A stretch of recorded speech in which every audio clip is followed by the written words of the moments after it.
Salam 24 entre 5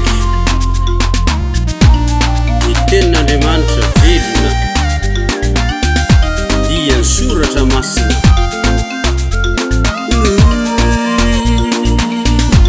ani Jehova ny tany tsy izay rehetra izao rehetra izao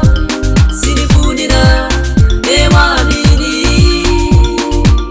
fa izy no nanorona sy tamoniny ranomasina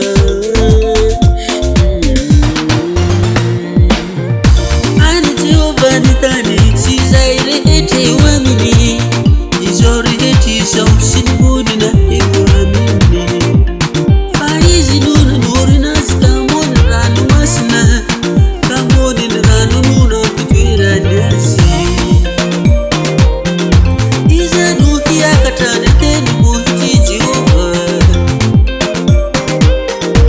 ary iza no hitoetra ao amin'ny fitoerany masina izay manitanana sy mahitsy fo izay tsy manandratra ny fanahiny ho amin'ny aigna na mianiana hamitaka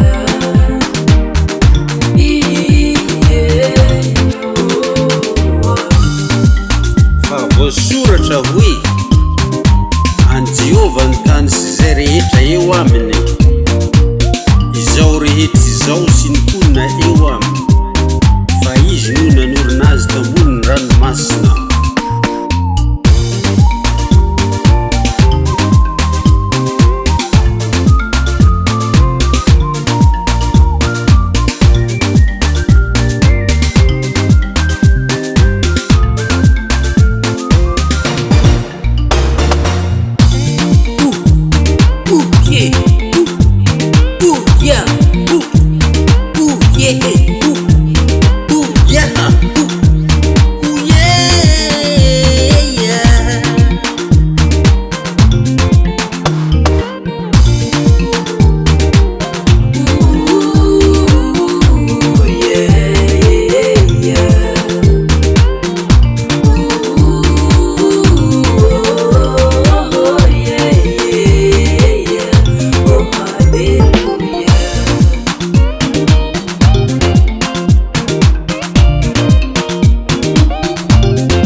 avy amin'ny Jehova ireo izay afaka mitoetra ao amin'ny fitoerany masina.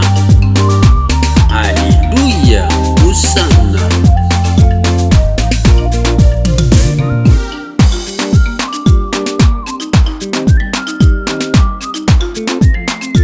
Alleluia.